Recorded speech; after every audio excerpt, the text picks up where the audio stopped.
The first question that arises, that we ask ourselves in, is what is the wisdom in the creation of Iblis? You know, many times our young son or daughter comes to us and says, Father, mother, abati, why did Allah create this evil being called Shaitan? Why did Allah create Iblis? I mean, forget children, sometimes we ask, why would Allah create Iblis? And the response to this is actually not simple to say, but we can respond preliminarily by stating the premise of this question is the assumption that Allah should create us and put us into Jannah immediately. There should be no evil, no pain, no suffering. We want to have ultimate peace immediately.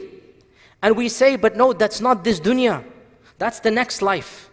And we shall get that peace where there is no Iblis. We shall get that place of no pain, no evil, no suffering. But we have to earn it. We have to walk through this life avoiding the temptations of Iblis.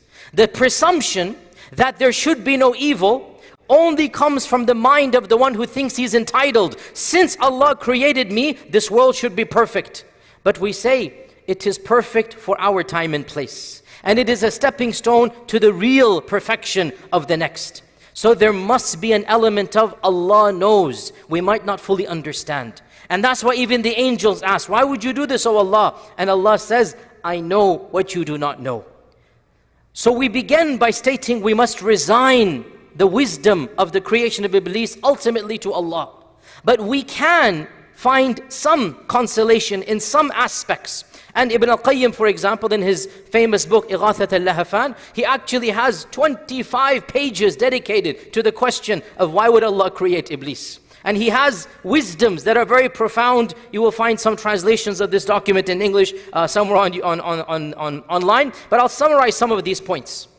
Ibn al-Qayyim says that Allah subhanahu wa ta'ala desires the purity of His followers. Allah desires the iman and taqwa, the isti'adah, the tawakkul, the inaba. Allah desires the piety of the righteous.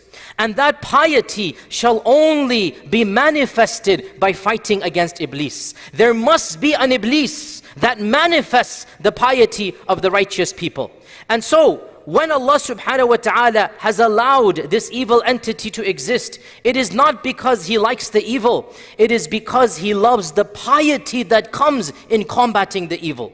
The righteousness that comes in overcoming that evil. Also of the wisdoms is that Allah Azza wa Jal personified evil. Can you imagine if evil were some type of cosmic force? If evil were not an actual created entity, what would we do then? But we have evil personified in one being, one entity. And we thank Allah for this because we can now feel a sense of consolation knowing that evil is manifested in one makhluk. And this makhluk is not all-powerful. This makhluk is not God. This makhluk is a creation of Allah. And so evil can be conquered when we turn to the one who created this entity. So we thank Allah that evil can be personified in one being. We know that being. We have been told to take precautions against that being.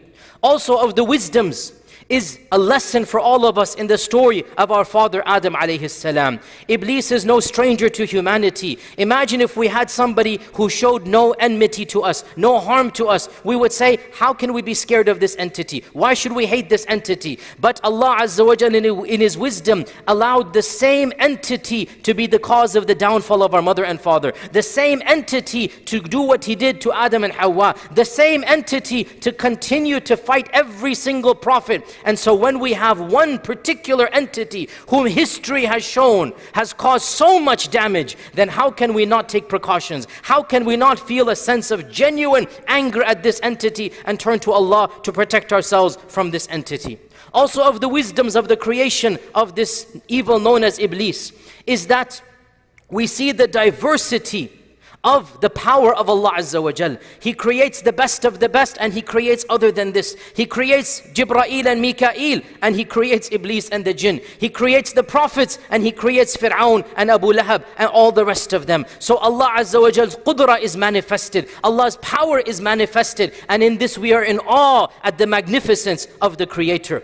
of the wisdoms of the creation of this entity is that we can truly appreciate good only by contrasting it with evil. We can appreciate beauty when we see what exactly is ugly. We can appreciate the brightness of the day only after the darkness of the night. So by having these contrasts and by knowing how evil an entity can be, because in the end of the day, the evil of Iblis is completely irrational. He gains nothing by misguiding us. He's going to Jahannam anyway. He gains nothing by causing us harm. What an irrational evil is this? And we have done nothing to him such that he's an enemy to us. But when that evil is there, so then we are able to understand that there's a particular being, a makhluk of Allah, who harbors so much evil that we have to take our precautions. We have to be careful, and this helps us be more righteous.